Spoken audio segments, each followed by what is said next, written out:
Welcome to BCEP Academy online classes. In the chapter Retirement of a Partner, in part 4, I am going to discuss about the adjustment of accumulated profits and losses or losses and reserves. हम कैसे accumulated profit या losses को हम adjustment करेंगे उसका. इसके पहले video में मैंने गुडविल के ट्रीटमेंट के बारे में बताया था कि आप गुडविल का ट्रीटमेंट कैसे करेंगे. तो गुडविल का ट्रीटमेंट, एग्जिस्टिंग गुडविल का ट्रीटमेंट जैसे आप पहले करते आ रहे थे वैसे ही एग्जिस्टिंग गुडविल का ट्रीटमेंट करेंगे. अक्यूमुलेटेड प्रॉफिट का भी आप जस्ट एज टू एज जैसे आप change in profit sharing ratio में करते थे वैसे ही यहाँ पर भी करेंगे. हाँ, थोड़ी बहुत आपकी जो चेंजिंग होती है ट्रीटमेंट ऑफ गुडविल में वो आपके रिटायरमेंट ऑफ पार्टनर में चेंज हो जाता है गुडविल का.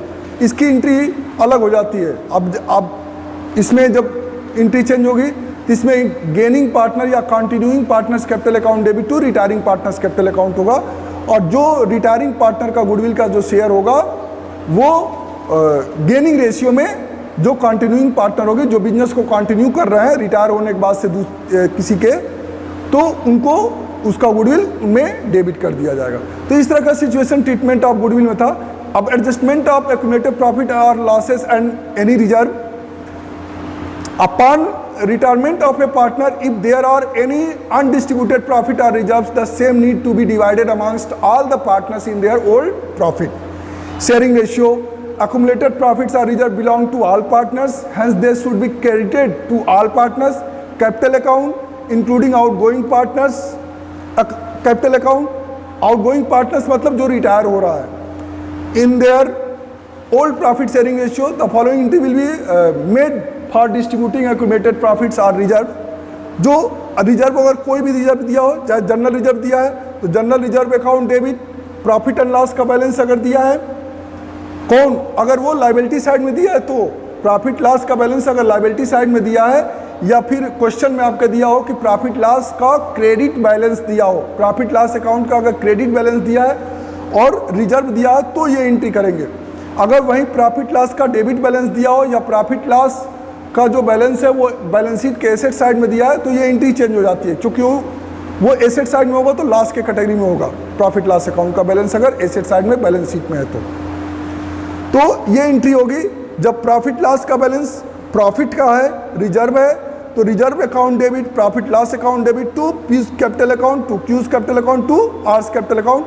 मतलब ये देख रहे हैं कि अगर पी क्यू आर 3 पार्टनर है, भले ही आर रिटायर हो रहा हो, लेकिन जो रिजर्व और प्रॉफिट लॉस का कोई भी अगर बैलेंस है जो अनडिस्ट्रीब्यूटेड है उसको तीनों सारे पार्टनर में डिस्ट्रीब्यूट करेंगे और सारे के पार्टनर्स कैपिटल अकाउंट क्रेडिट होंगे इन दोनों अमाउंट से. क्लियर. और ये जो डिस्ट्रीब्यूट होगा ये हमेशा ओल्ड रेशियो में ही डिस्ट्रीब्यूट होगा, being the transfer of reserve to partners capital account in profit sharing ratio. तो जो प्रॉफिट शेयरिंग रेशियो जो पहले से चला आ रहा था ओल्ड रेशियो, उसी में इसको क्या करेंगे, डिस्ट्रीब्यूट कर देंगे. Alternatively, only the retiring partner's share may be transferred to his capital account if the other partners continue to share profits in their old ratio, want to still show reserve and in the balance. अगर इसी को alternatively अगर बाकी के जो partner है वो reserve को रखना चाहते हैं, नहीं डिस्ट्रीब्यूट करना चाहते हैं, तो उस रिजर्व का जितना शेयर ओल्ड पार्टनर का रिटायरिंग पार्टनर का होगा उसको उसके रिटायरिंग पार्टनर्स कैपिटल अकाउंट में, उसके पार्टनर्स कैपिटल अकाउंट में क्रेडिट कर देंगे.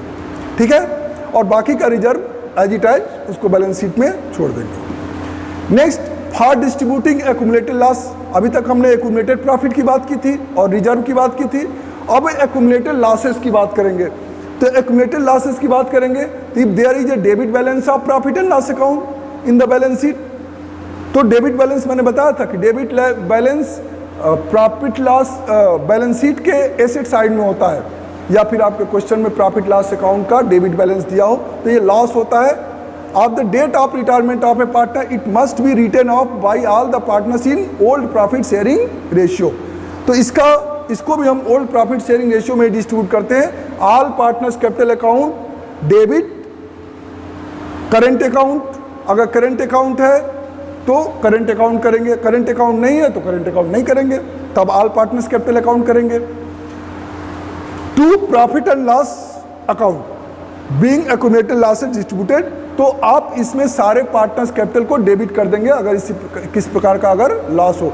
यहीं पे आपका दूसरे लास्ट में आता है आपका एडवर्टाइजमेंट सस्पेंस अकाउंट का बैलेंस, अगर बैलेंस शीट के एसेट साइड में दिया है उसको भी आप ऐसे ही एंट्री करेंगे, all partners capital account debit to advertisement suspense account. ऐसे ही दूसरा लास्ट एक और आता है एडवर्टाइजमेंट एक्सपेंडिचर अकाउंट, उसको भी आप ऐसे ही करेंगे।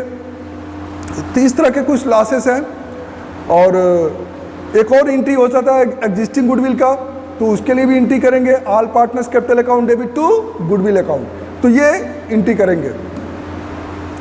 For distributing surplus of specific fund, अगर कुछ स्पेसिफिक फंड का सरप्लस है, सरप्लस फंड किस में हो सकता है? दो हो सकते हैं, एक तो वर्कमैन कंपनसेशन रिजर्व हो सकता है, दूसरा इन्वेस्टमेंट फ्लक्चुएशन रिजर्व हो सकता है।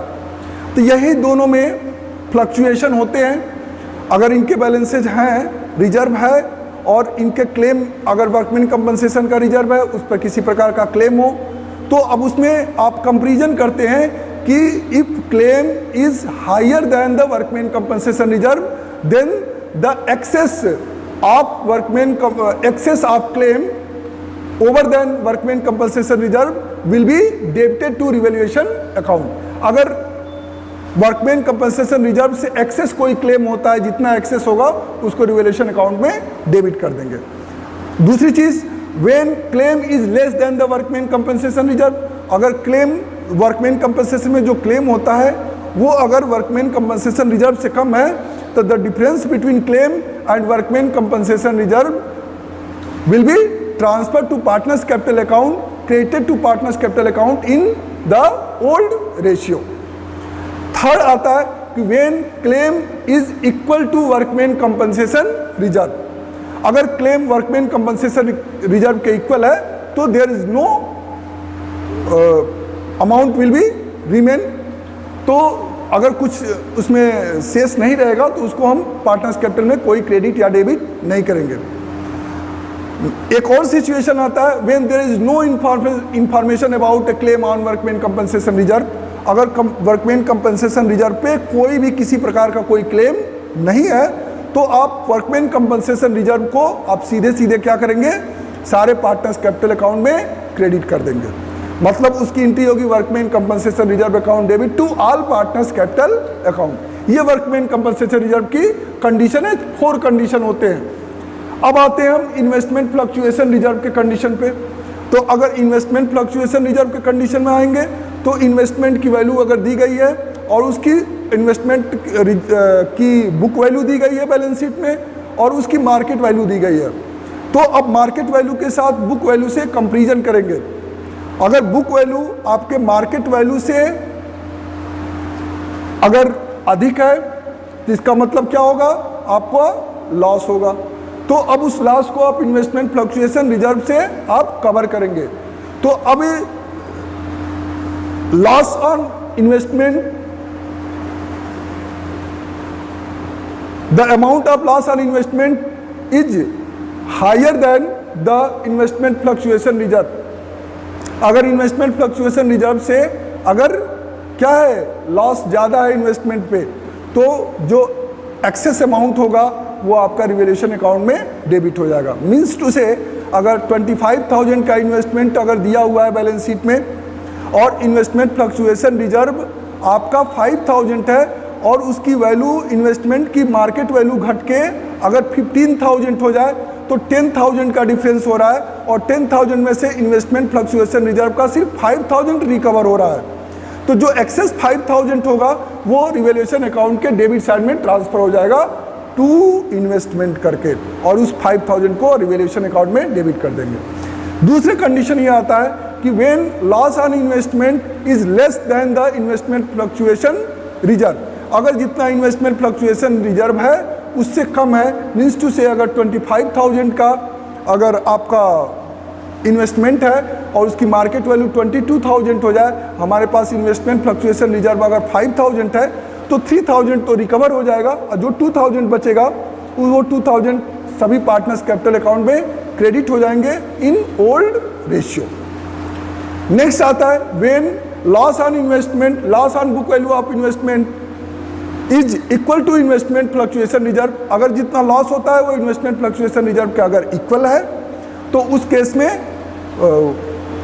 कोई भी अमाउंट बचता नहीं है, तो उसके लिए पार्टनर्स कैपिटल की एंट्री नहीं करेंगे। नेक्स्ट है कि there is no information about the change in the value of market value of investment. अगर मार्केट वैल्यू ऑफ इन्वेस्टमेंट पे किसी प्रकार की कोई चेंजेस नहीं हुई है तो मतलब same as market value is same as the book value of investment, then the total amount of investment fluctuation reserve will be credited to partners capital account. Okay, तो इसकी एंट्री जो होती है वो ऑल पार्टनर्स कैपिटल अकाउंट और current account debit. ठीक है, तो ये पहले workman compensation reserve account debit, excess of reserve over actual liability. अगर एक्सेस है तो क्लेम से एक्सेस है तो आप डेबिट करेंगे। ऐसे ही investment fluctuation, excess of reserve over different between the book value and market value, debit to all partners capital account.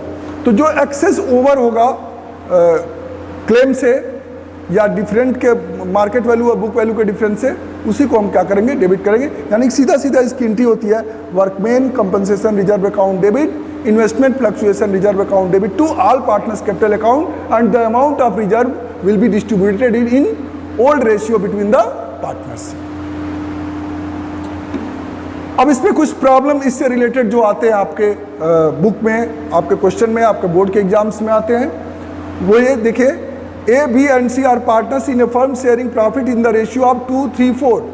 On 1st April 2018, A retires and on that date there was a debit balance of 3,72,000. देखिए यहाँ पे दिया है that date there was a debit balance of 3,72,000 in the profit and loss account. Profit loss account का debit balance दिया हुआ है, इसका मतलब ये लॉस है। In the B and C decided to share future profit in the ratio of 2:1, और जो न्यू रेशियो है B और C के, क्योंकि A रिटायर हो गया है और B और C के बीच का जो न्यू रेशियो है वो 2:1 है। The workman compensation reserve in excess of actual liability was 45,000। तो जो एक्सेस है 45,000 का क्लेम से, तो इसको क्रेडिट करेंगे। So the necessary general entry for their treatment of balance of profit and loss account and workman compensation reserve और account as retirement. अब इस क्वेश्चन को सॉल्व करने के लिए आप क्या करेंगे, सबसे पहले आप प्रॉफिट लॉस अकाउंट की एंट्री करेंगे। प्रॉफिट लॉस की अकाउंट की एंट्री करेंगे, all partners capital account debit to profit and loss account and the amount of 3,72,000 will be distributed in 2:3:4 ratio of 2:3:4 among A, B and C. Means इसकी entry होगी A's capital account debit, B's capital account debit, C's capital account debit to profit and loss account and amount of 3,72,000 will be distributed between the partners in the ratio of 2:3:4. ये first entry होगी। Second entry क्या होगी, workman compensation reserve की 45,000 access है workman compensation reserve, इसके लिए entry होगी workman compensation reserve account debit to A's capital account, to B's capital account, to C's capital account and the amount of 45,000 the excess of workman compensation reserve will be distributed between the all partners in the ratio of 2:3:4। ये सारे old ratio में ये दो entry आपकी होगी।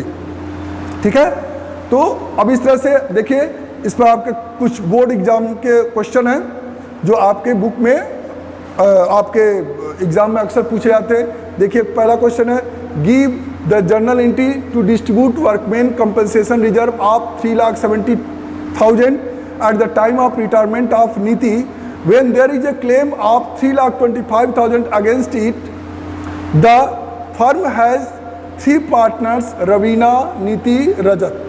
ये दिया है। ये जो क्वेश्चन आते हैं ये 1 मार्क्स में आते हैं आपके। करा कि वर्कमैन कंपनसेशन 3,70,000 का है और जबकि उस पर क्लेम 3,25,000 का है। ठीक है, और पार्टनर कितने हैं, 3 पार्टनर है। यहाँ पे तीनों पार्टनर के बीच में कोई रेशियो नहीं दिया है, तो जब पार्टनर के बीच में कोई रेशियो नहीं दिया रहता है तो वो इक्वली हो जाता है, ऑटोमेटिकली वो इक्वली रेशियो हो जाता है। तो आप इसकी एंट्री करेंगे तो the difference between the amount of workman compensation reserve and claim on account of workman compensation. तो जो डिफरेंस होगा, तो इसमें जो डिफरेंस होगा वो 45,000 का जो डिफरेंस हो रहा है, उसी 45,000 को आप क्या करेंगे, रवीना, नीति और रजत में आप इक्वली बांट देंगे, यानी कि 15,000, यानी कि इसकी जो एंट्री करेंगे वो आप क्या करेंगे, इसकी entry workman compensation reserve account debit to claim on workman compensation reserve. तो वर्कमैन कंपनसेशन रिजर्व कितना है, 3,70,000, to claim on workman compensation 3,25,000, and the difference between the reserve and claim will be distributed in equal ratio between the all partners. तो to Ravina's capital account, to Niti's capital account, to Rajat capital account, and the remaining balance of 45,000 will be distributed in the equal ratio. ये देखिए 2013 में board में question आया है। Question number 2 कह रहा है कि give the general entry to distribute workman compensation reserve of 3,60,000 at the time of retirement of Sajjan when there is no claim against it. The firm has 3 partners, Rajat, Sajjan and कविता। कह रहा है कि जनरल एंट्री आपको इसमें पास करना है। वर्कमैन कंपनसेशन रिजर्व का balance दिया हुआ है 3,60,000 at the time of retirement of Sajjan retire हो रहा है। तो इस पर कह रहा है कि कोई क्लेम नहीं है। तो जब इस पर कोई क्लेम ही नहीं है तो इस 3,60,000 को इन रजत, सज्जन और कविता में क्या करेंगे, डिस्ट्रीब्यूट कर देंगे। रेशियो कोई नहीं दिया है, इसलिए इक्वल रेशियो में इसको डिस्ट्रीब्यूट कर देंगे और एंट्री करेंगे workman compensation reserve account debit to Rajat capital account, to Sajjan capital account, to Kavita capital account, and 3,60,000 amount will be distributed between all 3 partners in old ratio. बस एक एंट्री पास करनी है, ये भी क्वेश्चन हो गया 1 नंबर में। थर्ड है give the general entry to distribute investment fluctuation reserve of 4,000 at the time of retirement of Z when investment market value 19,000 appears at 20,000। ध्यान दीजिएगा, कह रहा है कि बैलेंस शीट में वो 20,000 बैलेंस है, ठीक है। तो 20,000 का इन्वेस्टमेंट का बैलेंस बुक वैल्यू है, जबकि इसकी मार्केट वैल्यू 19,000 हो गई है, यानी कि कितने का लॉस हुआ है, 1,000 का। उस 1,000 का लॉस आप इन्वेस्टमेंट फ्लक्चुएशन रिजर्व के 4,000 में से रिकवर करेंगे। तो जो रिमेन बैलेंस 3,000 होगा उसको आप क्या करेंगे, सारे पार्टनर्स में डिस्ट्रीब्यूट कर देंगे। कोई रेशियो नहीं दिया है तो आप इक्वल रेशियो में डिस्ट्रीब्यूट कर देंगे। इसके लिए एंट्री करेंगे investment fluctuation reserve of reserve account debit 4,000 to provision for investment account 1,000 to X capital account, to Y capital account, to Z capital account, and the remaining 3,000 balance will be credited to all partners capital account in the equal ratio।